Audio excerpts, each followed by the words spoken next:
2003 సంవత్సరంలో భీమవరం డిఎన్ఆర్ కాలేజీలో డిగ్రీ చదివాను. అందరూ కూడా నన్ను రౌడీ కృష్ణ అని ఎందుకు పిలిచేవారంటే, కొంతమంది రాజకీయ నాయకులతో పరిచయాలు ఉండేవాడిని. ఎక్కడన్నా గొడవలు జరిగితే మొదటగా నన్ను పిలవడం, అక్కడ వెళ్ళి కొట్టడం, తిట్టడం, కాళ్ళు చేతులు విరగొట్టడం, లేదంటే వెనకాల ఉన్నటువంటి నా నాయకులు ఎవరైతే ఉన్నారో పోలీస్ స్టేషన్కి వెళ్ళిపోతే వాళ్ళు మరలా తిరిగి నన్ను తీసుకురావడం. ఇలా జీవిస్తూ ఉంటే చుట్టుపక్కల కాలేజీలు అందరూ కూడా వీడు రౌడీరా, వీడికో 10 మంది బ్యాచ్ ఉంటుందిరా, వీడితో పెట్టుకోకూడదురా అని ఒక రకమైనటువంటి భయం పుట్టి వాళ్ళు నా పేరు రౌడీ కృష్ణగా పెట్టారండి. ఒకరోజు ఏం జరిగిందంటే, ఇంటర్మీడియట్ చదువుతున్న తమ్ముడు ఒక అమ్మాయిని ఏడిపిస్తే ఆ అమ్మాయి బూతులు తిట్టిందంట. తిడితే ఆ తమ్ముడు పరిగెట్టుకుంటూ నా దగ్గరికి వచ్చి, అన్నయ్య ఒక అమ్మాయి నన్ను తిడుతుంది అన్నయ్య, నువ్వు అర్జెంటుగా రావాలని అంటే నేనేం చేశానంటే, వెంటనే కనీసం ఆ చెల్లి నిన్ను ఎందుకు తిట్టిందిరా, నువ్వేమైనా ఆ చెల్లిని అన్నావా, ఏమీ అడగకుండా వెళ్తూ ఏం చేశానంటే, కెమిస్ట్రీ ల్యాబ్లోకి వెళ్ళి ఒక యాసిడ్ బాటిల్ తీసుకుని ఆ అమ్మాయి దగ్గరికి వెళ్ళానండి. వెళ్తే 3 అమ్మాయిలు నడుచుకుంటూ వెళ్తూ ఉంటే, ఎవరా నేను తిట్టారంటే, అదిగో అన్నయ్య ఆ మధ్యలో ఉన్న ఆ అమ్మాయి నన్ను తిట్టిందంటే, ఏమే ఇలా రావే అన్నానండి.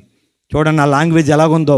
ఏమే ఎలా రావే అంటే ఆ చెల్లి వచ్చి ఏంటి అన్నయ్య అంది. ఏంటే మా వాడిని తిట్టావంట అంటే, అవునన్నయ్య తిట్టానన్నయ్య, కరెక్టే, ఎందుకంటే నీ ఫ్రెండ్ రోజు నన్ను ఏడిపిస్తున్నాడు అన్నయ్య, రోజు నన్ను ర్యాగింగ్ చేస్తున్నాడు అన్నయ్య, నన్ను బ్రతకనివ్వట్లేదు అన్నయ్య, కాలేజీకి రానివ్వట్లేదు, బస్సు ఎక్కనివ్వట్లేదు, నన్ను రకరకాలుగా వేధిస్తున్నాడు అన్నయ్య, అందుకని కోపం వచ్చి తిట్టానన్నయ్య.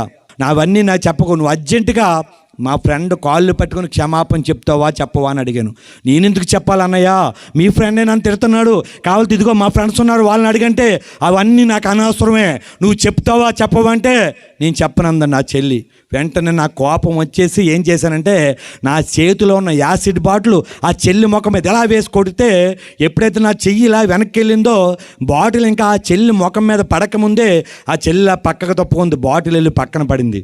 వెంటనే ఆ చెల్లి గజగజ వణుకుపోతూ నా కాళ్ళ మీద పడిపోయి, క్షమించన్నయ్య, తప్పు అయిపోయింది అన్నయ్య అని ఏడుస్తూ బతిమలాడితే, నేను అనుకున్నాను కృష్ణగాడంటే ఎలాగుండాలి, లేదంటే నువ్వు క్షమాపణ చెప్పమంటే చెప్పవా అని విర్రవీగిపోయి కాళ్ళు ఎగరేసానండి.